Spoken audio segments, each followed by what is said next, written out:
Bom, quando eu fui convidada para conversar com vocês, como o pessoal do SESEP é super organizado, a gente tinha que escrever um texto com 6 meses de antecedência. Eu falei: "Meu Deus, como é que a gente escreve um texto sobre o panorama, socioambiental no mundo que a gente está vivendo com 6 meses de antecedência?". Uma coisa assim, eh, meio difícil, meio difícil. Por quê? Porque a gente está vivendo um processo, que o Papa Francisco, na encíclica Laudato Si, chama de rapidização, e que muitos teóricos, muitos filósofos chamam de aceleração, em que o tempo histórico parece que está numa carreira, está correndo muito rápido. E muitas vezes a gente tem a sensação que nós estamos todos cansados. Tem um filósofo que diz que nós estamos na era do cansaço, né, na sociedade do cansaço, porque de fato são tempos de profunda mutação. Então, tempos cataclísmicos, tempos em que tudo muda, muitas coisas mudam, as coisas todas mudam muito ao mesmo tempo, vão se interconectando, e uma vai gerando mais alteração para a outra.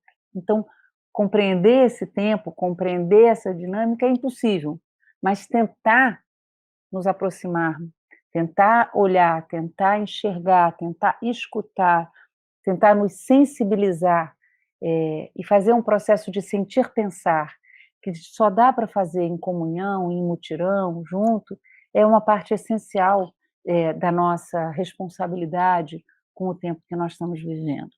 Então, essa reflexão nossa, ela se faz sob essa égide, né, de um tempo acelerado, de um tempo em que o que a gente compreendeu hoje, amanhã já mudou, então a gente já tem que pensar de novo, e num tempo em que, apesar disso, a gente tem que continuar se esforçando para entender, para sistematizar, para tentar compreender e fazer isso em comunhão. A Lourdinha falou do Paulo Freire, né? O Paulo Freire tinha essa frase linda: ninguém liberta ninguém, as pessoas não se libertam sozinhas, a gente só se liberta em comunhão.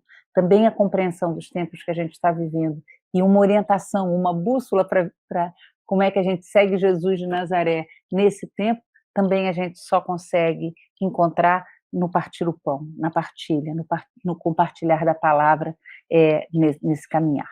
Então, é assim que eu espero que seja a nossa reflexão agora, que ela seja esse tempo de partilha. Claro que seria super bom se a gente estivesse juntinho, depois de eu falar, poder ver quem está aí e a gente poder conversar junto. Mas não sendo assim, que a gente faça o melhor que a gente pode nas condições que a gente tem. Vamos fazer café com o pó que tem, como dizia minha avó. Antes de começar, como os temas que a gente vai tratar são às vezes meio hard, meio duros, meio pesadões, eu queria lembrar uma poesia que eu amo, do Rubem Alves, e que talvez mais do que nunca tenha me inspirado nesse ano de 2020, né? Chama Otimismo e Esperança. Eu quero ler só um pedacinho. O Rubem Alves dizia, olha, essa poesia é das antigas dele, né? Ele dizia assim: hoje não há razões para otimismo, hoje só é possível ter esperança. E esperança é o oposto do otimismo. Otimismo é quando, sendo primavera lá fora, nasce a primavera aqui dentro. Esperança é quando, com uma seca absoluta do lado de fora, continuam as fontes a borbulhar dentro do coração. A esperança se alimenta de pequenas coisas. Nas pequenas coisas ela floresce. Basta-lhe morangos à beira do abismo. Hoje é tudo que temos. Morangos à beira do abismo. Alegrias sem razão. A possibilidade da esperança. Agora, há pouco tempo, eu li um artigo muito interessante de um cientista falando sobre a situação nos Estados Unidos. Ele dizia, olha, esperança sem análise da realidade não é esperança, é fantasia, que leva a fanatismo. Então, por isso é que a gente tem que juntar a esperança com uma análise, uma tentativa de compreender o que está acontecendo. Então, dito tudo isso, vamos caminhar. O ano de 2020, que a gente está recém-encerrando, graças ao bom Deus, ele é um ano inesquecível. Como muitos outros, ou como alguns outros na história da humanidade, quem passou pela Segunda Guerra Mundial, por exemplo, e todos nós que não passamos pela Segunda Guerra Mundial, vamos sempre lembrar de 1945, né? O ano de 2020, ele é um desses anos de marco estruturante, de marco de evidência, de um conjunto de processos que estão se dando e que, de repente, se conectam, fazem como que uma catarse, fazem como um clique, e catalisam um conjunto de dinâmicas. A pandemia do coronavírus, ela não inventou, mas ela, por um lado, revelou e, por outro, acirrou dinâmicas, processos que já estavam em curso. E ela, de repente, tornou evidente para todo mundo uma mudança radical nos planos do que a gente tinha, do que a gente estava vivendo, e a evidência de que o normal que existia antes, que era um anormal patológico, pode inclusive piorar, ficar mais patológico e acirrar esse caminho, mas como antes não vai mais ficar. Então a gente está num processo que é um processo não só de crise, e esse é o primeiro elemento do que eu gostaria que a gente compreendesse bem. Nós não estamos passando por uma crise ambiental. Na encíclica Laudato Si, o Papa Francisco ainda fala de uma complexa crise socioambiental. Ele escreveu em 2015. E aí é que a gente vê como é que a aceleração e a rapidização se impõem. Nós hoje não vivemos só uma crise socioambiental. Nós vivemos um colapso profundo de estruturas do planeta e de estruturas de governo e governança de toda a sociedade humana. E um colapso é diferente de uma crise por quê? O que é diferente? É a irreversibilidade. Quando a gente tem uma crise, a gente supera e às vezes até fica melhor do que estava antes. Tive uma crise de coluna, agora estou melhor. Tive uma crise de vocação, uma crise no casamento. Superei, posso falecer, mas posso também ficar melhor. As duas possibilidades estão colocadas lá. Num colapso, em processos que são processos irreversíveis, processos que fazem parte da vida do planeta Terra, não tem volta. Mais ou menos como quando você está fazendo um suspiro e está botando a clara em neve, se você quebra o ovo e cai um pouquinho de gema, já não dá mais, aquela clara já não dá mais ponto de neve. E nós estamos nesse momento. Nós estamos nesse momento. A pandemia é, portanto, uma causa, portanto, uma consequência de parte desses processos, mas ela, por si só, também acirra, acelera, intensifica uma quantidade desses outros processos. Por um lado, hoje já está super dito e redito, a pandemia do coronavírus, ela é causada, ela é resultado não da existência de um vírus, porque os vírus sempre existiram. Os nossos corpos são corpos que têm vírus, que têm fungos, que têm bactérias que nos alimentam.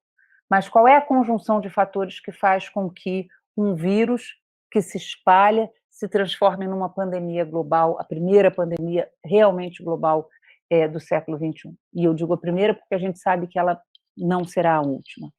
E embora um livro sobre pandemia já esteja escrito desde o final do século passado, o momento preciso em que isso ia acontecer, a gente não sabia. Mas qual é a confluência? Por um lado, devastação imensa dos hábitats dos animais selvagens, devastação, exprimimento da vida considerada selvagem, da vida em que os humanos não estão presentes, uma ampliação das monoculturas, dos monocultivos, da falta de floresta. Um desses vírus que habita o corpo de um animal que antes não tinha contato com os seres humanos, de repente pula e encontra o hospedeiro ideal, porque vai se desenvolver muito mais e vai proliferar muito mais. Se tudo que é vivo quer viver, os vírus também querem viver. E vão viver mais e melhor em hospedeiros que se movimentam por todo o globo, que estão espalhados em todo o planeta.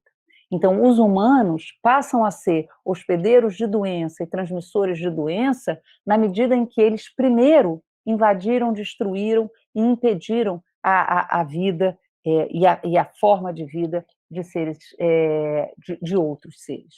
Então, essa mudança que a pandemia traz, né, essa evidência, ela é causada e ela intensifica um processo dramático de superação de vários dos limites do planeta Terra.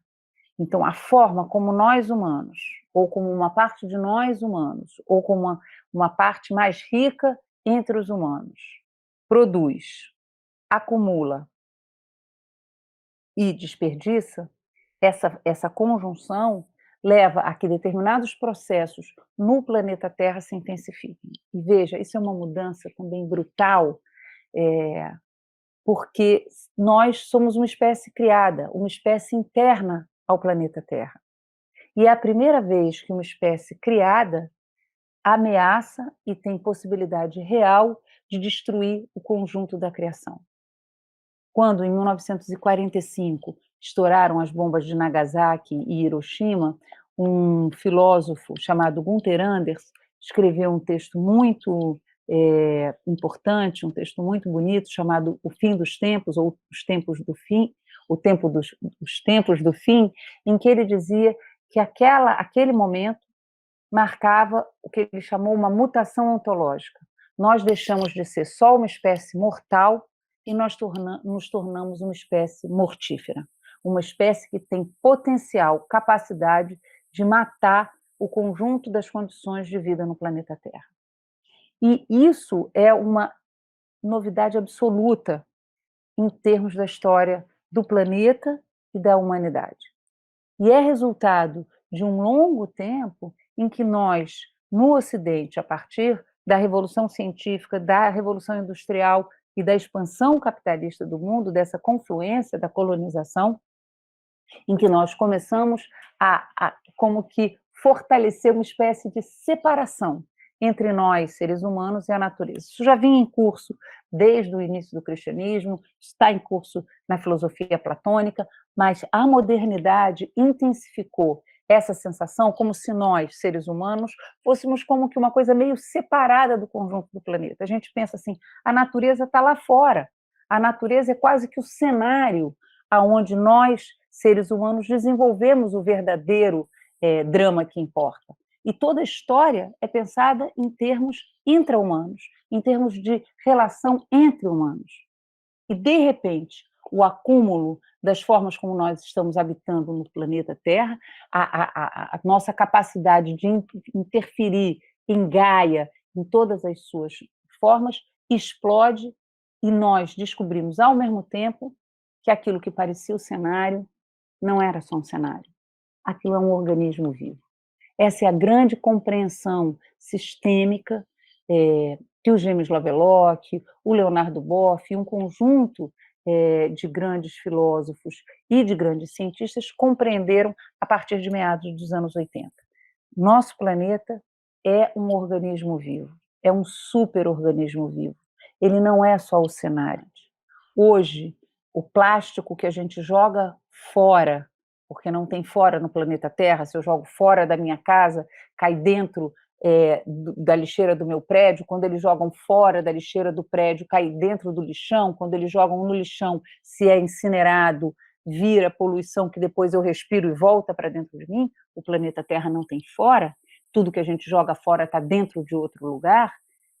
Hoje já se encontram micro-organismos de plástico nas fossas mais profundas do oceano. Aonde os seres humanos ainda não chegaram, já chegou o plástico.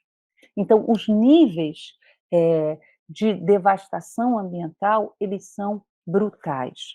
No lindo livro do Cezep, que está muito lindo, gente, realmente, no artigo que eu escrevi, eu coloquei aqui na página 29, 30, alguns desses elementos, 9 desses elementos, que eu não vou citar aqui, mas que vocês podem ir lendo, que está bem sintetizado ali, que criam o que os cientistas chamam uma tempestade perfeita, uma junção de diferentes fatores biofísicos, geofísicos, que impactam o conjunto da vida humana, que impactam o conjunto da vida no planeta, que impactam todas as formas de nós sermos e estarmos no planeta.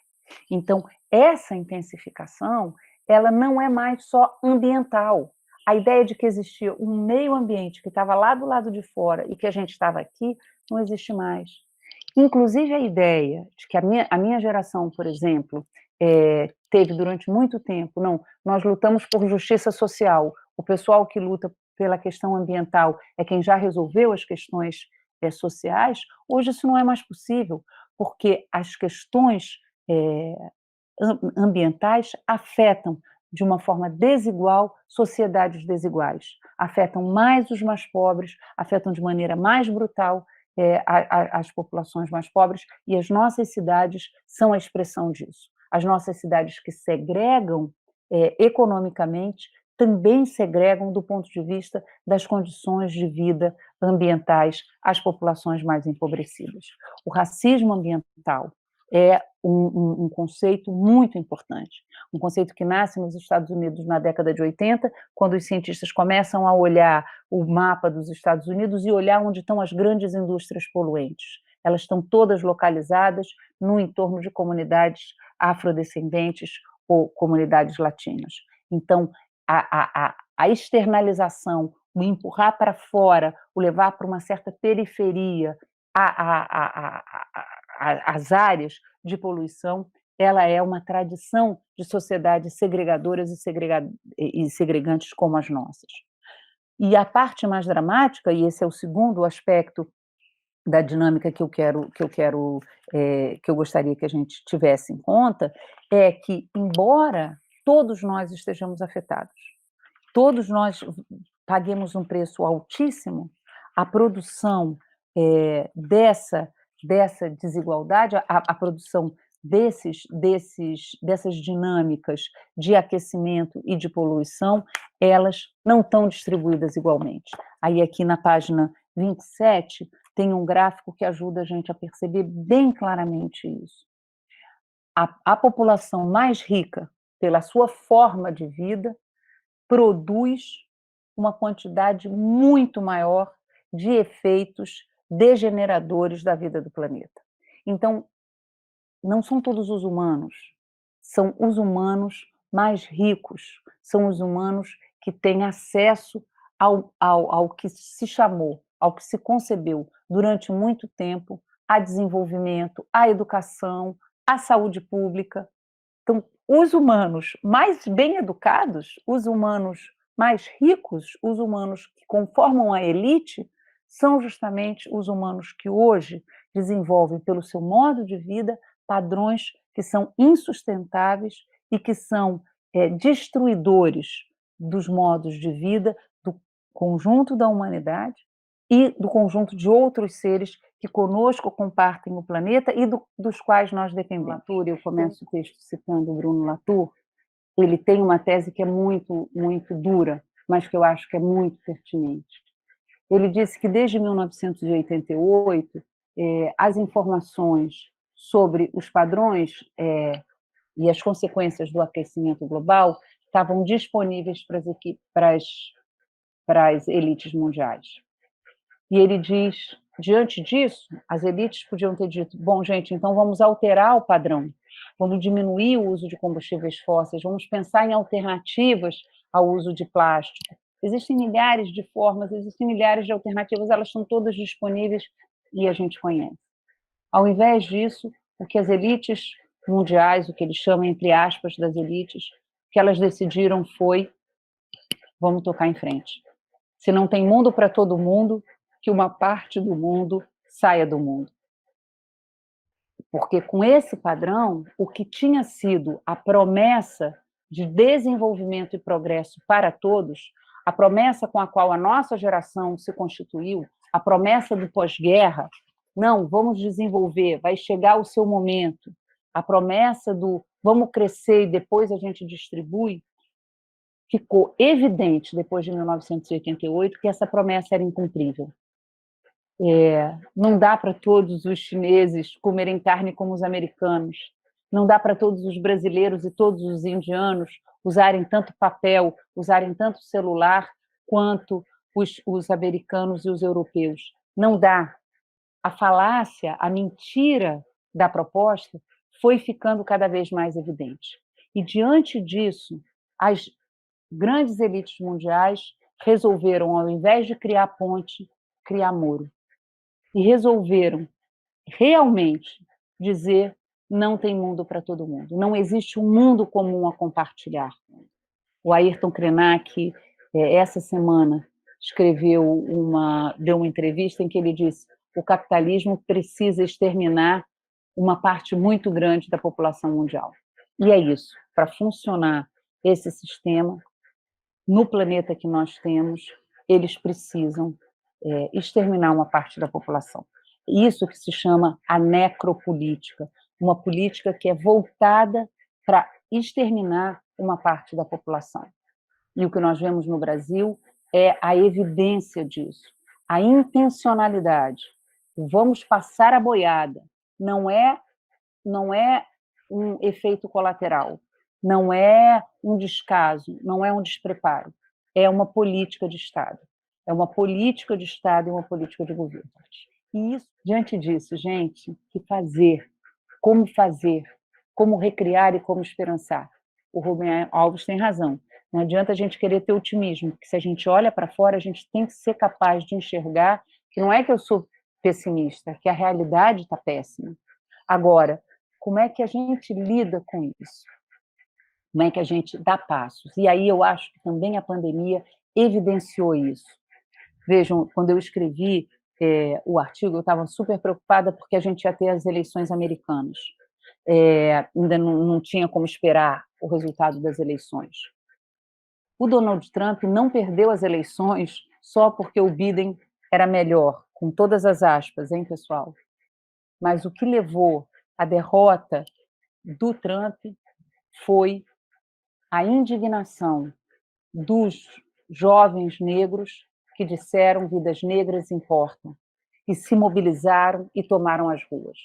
Agora, eles fizeram isso de uma forma absolutamente inédita, diferente do que fomos nós nos nossos movimentos sociais, organizados, com plano de pastoral ou com plano estratégico.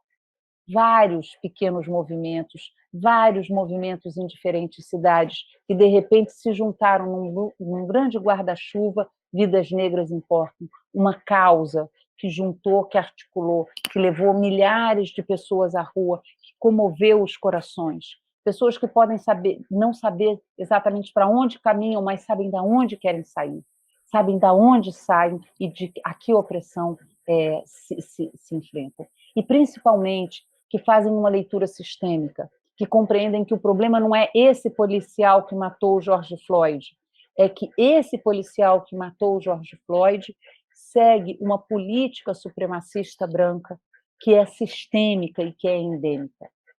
Da mesma forma, nós aqui no Brasil, ao mesmo tempo em que o governo implementa uma política de morte, milhares de novas experiências, milhares de novas redes, milhares de novas conexões estão se criando. Ainda são muito fragmentadas, ainda são pequenos espaços, ainda são pequenas Galileias, mas a cada espaço que nós resistimos, a cada momento que nós nos desconectamos do sistema, que nós deixamos de ser funcionais ao sistema, em que nós simplesmente não seguimos o que o sistema quer que a gente faça. O que ele quer que a gente faça? Que a gente consuma. A essência do sistema capitalista, e por isso ele é insaciável, e por isso ele é incompatível com o planeta Terra, é consuma, consuma, consuma. Você compra um telefone celular que tem materiais vindo de 40 países, uma coisa super complexa, e daqui a um ano você já quer trocar, jogar fora e comprar outro.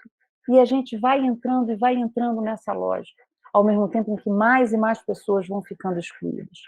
Tudo isso é possível por uma sociedade, claro, com tradição escravocrata, mas por uma sociedade em que a gente vai cada vez mais acreditando que o indivíduo, o eucentrismo, o meu ego, a minha satisfação e a minha necessidade são o fundamento e a organização a partir da qual, a concepção a partir da qual eu organizo toda a minha vida.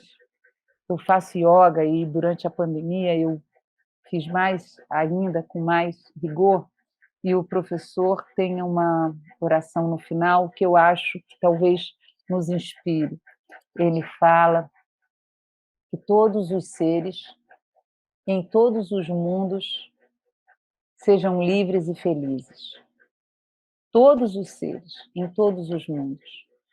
No mundo animal, no mundo vegetal, no mundo dos peixes, no mundo dos passarinhos, no mundo dos anjos, no mundo, todos esses seres sejam livres e felizes. E nós, humanos, nós, seres humanos, estamos num lugar muito especial dessa cadeia, dessa grande teia da vida, dessa grande conexão entre todos os fenômenos. A nós é dado a possibilidade, a necessidade e a urgência de responder a esse chamado da vida, a esse chamado de uma vida que nos transcende, que é antes de nós, e que hoje pode ser ameaçada de uma forma inédita pela nossa atuação. Em cada um dos nossos lugares, em cada uma das nossas esferas, a gente pode encontrar razões e responsáveis fora de nós para as mazelas que nós vivemos. E nós temos razão. Nós temos que ser profetas e nós temos que denunciar. Mas, ao mesmo tempo, nós temos que ampliar o processo que o Papa Francisco chama da conversão integral, que significa que eu me implico também na solução. Eu me implico também na resposta.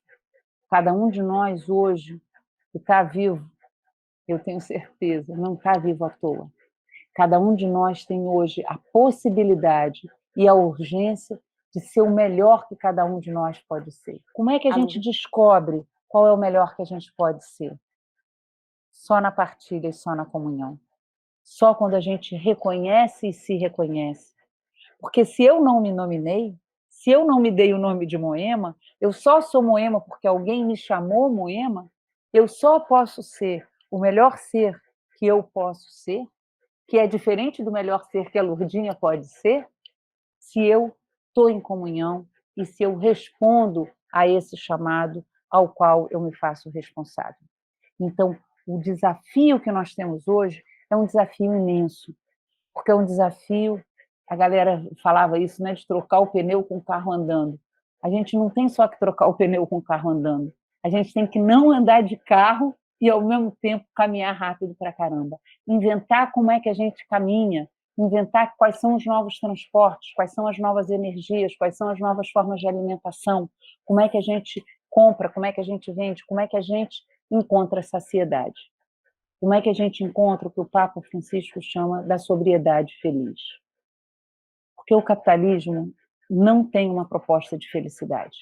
A proposta do capitalismo é sempre uma proposta irrealizável de um consumo ilimitado, da construção de um humano que só responde ao seu interesse egoísta, de um humano que atua para se satisfazer individualmente, o que é absolutamente impossível, porque nós somos seres gregários, coletivos, que dependemos uns dos outros. E quanto mais a gente vai se aproximando, o Antônio Nobre tem uma fala fantástica sobre isso. O Antônio Nobre é um grande cientista. Está circulando até numa forma muito bonitinha, num vídeo pelo WhatsApp. Ele diz que quando a gente olha no mais profundo da natureza, no mais essencial da criação, diria eu, no coração pulsante que faz com que e que fez com que a vida fosse cada vez mais complexa, com que cada vez seres mais complexos fossem sendo gerados, a lei fundamental não é a lei do egoísmo, não é a lei do deixa que eu chego primeiro, deixa que se tem pouco peixe, farinha pouca, meu pirão primeiro.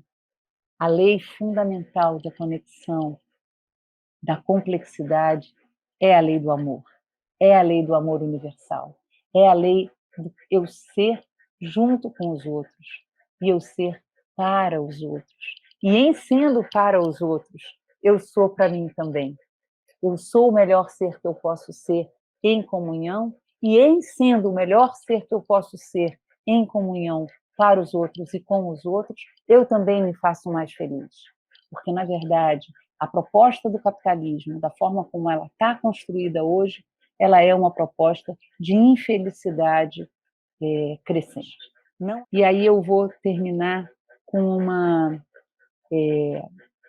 uma reflexão, com uma experiência que no Sínodo para a Amazônia ficou muito mais forte para mim. No Sínodo para a Amazônia, no documento final, a gente fala no parágrafo 22 de uma igreja Madalena, uma igreja toda ela Madalena. Madalena foi aquela mulher incrível que nos ensinou e nos ensina hoje o caminho para vencer o medo, nessa sociedade em que o medo impera.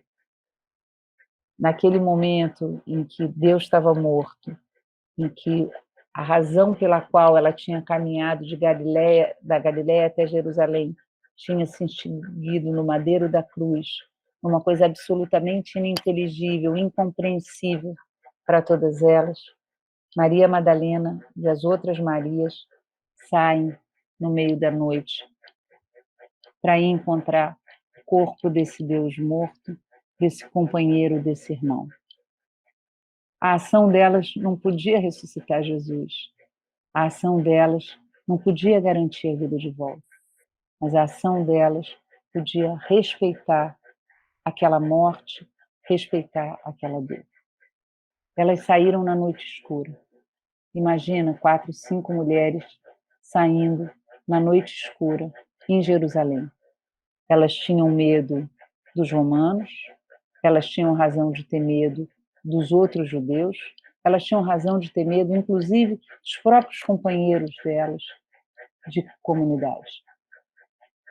E como elas venceram o medo? Venceram porque foram juntas. Venceram porque nenhuma delas correu para chegar primeiro. Porque caminharam de mãos dadas no meio da escuridão.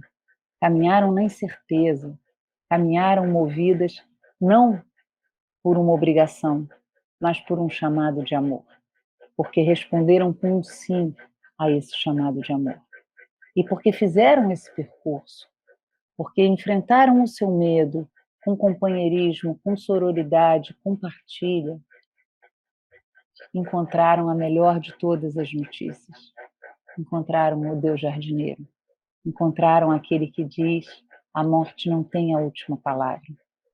Encontraram essa verdade que nos inspira hoje a podermos ser melhores seres em uma conjuntura tão adversa, em um mundo tão distópico. E quando Jesus encontra Madalena, o que ele diz é: voltem para Galileia, façam o caminho de volta que vocês fizeram, não de encontro de uma grande iniciativa.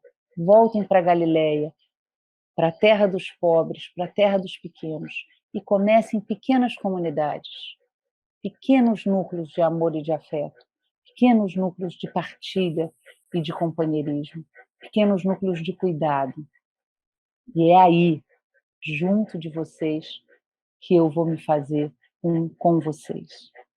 E por isso nós estamos aqui em 2021, no curso de verão do SESEP. E por isso a gente sabe que a morte não vai ter a última palavra, e cada um de nós é chamado a ser Madalena nesse caminho, em tempos tão desafiantes. Paz e bem, pessoal.